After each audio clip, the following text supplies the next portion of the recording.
Hello children, welcome back. As you know, we have already discussed the chapter this far and now we will continue.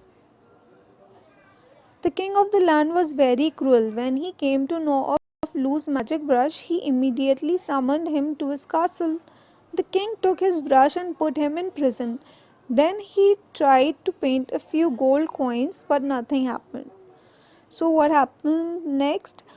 The king of that area came to know about Lu's magic paintbrush. So he immediately called Lu to his castle. He immediately ordered him to come to his castle. And because he was very cruel, as soon as Lu reached the castle, he took the magic paintbrush from him and put him in prison, put him in jail. Then the king tried to paint the gold coins from that magic paintbrush, but those gold coins did not come to life. He asked Lu to paint gold coins for him, but Lu refused. So the king put him behind bars again.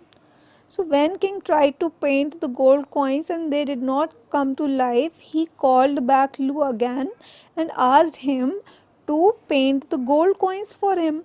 But Lu was very sincere. He was very kind hearted and he understood that king is being greedy. So he totally refused to paint the gold coins for him. So king got angry and again he put him behind bars. He put him in prison. Soon the king became impatient and furious. He visited Lu in prison and said, "If you want to be free again, paint a golden mountain for me."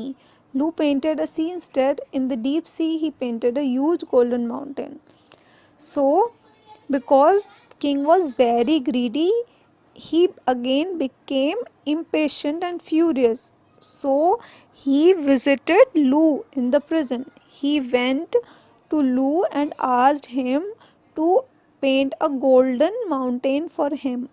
And if he will do that, then the king will set Lu free. He offered Lu that if you will paint the golden mountain for me, then I'll set you free. So this time Lu used his smartness. Instead of painting the huge golden mountain, first he painted a deep sea, and in that deep sea, Lu painted that golden mountain. Then he painted a huge ship. As the ship came to life, the king quickly climbed on board. Lu quickly painted stormy waves, and the ship began to sink. So to reach that golden mountain, Lu painted a ship so that king could reach that golden mountain. As soon as that as soon as the king climbs that ship to board, what Lu did, he painted the stormy waves. So when he painted those stormy waves, the ship began to sink. The king shouted and cried for help, but Lu did not stop. The king asked for forgiveness and promised never to be greedy again.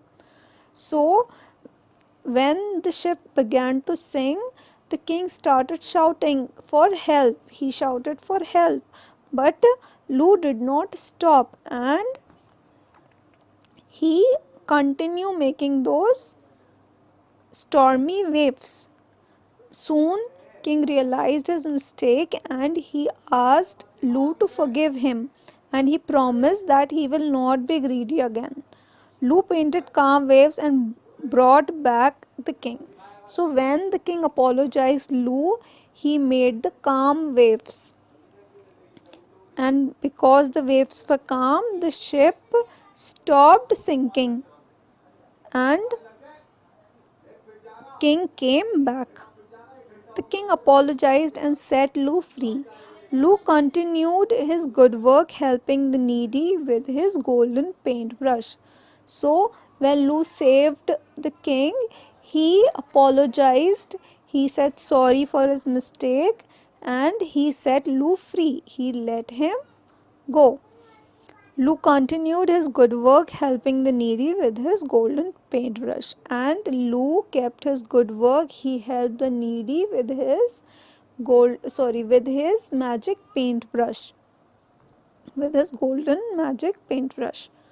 So children, what we have learned from this story, spite of being a king, he was very greedy, and though Lu came Lu belonged to a poor family, yet he was not greedy. So it is just that we need good intentions to help others, and it is not that only with money we can help someone. Though king was very rich, he was having all the wealth, yet he was greedy. He wanted more and more. But Lu, he belonged to a poor family, yet he was willing to help others. Instead of just painting all the luxuries for himself, he decided to help others. So we should not be greedy, and we should always be ready to help others. That's all for this video, children. Bye. Take care.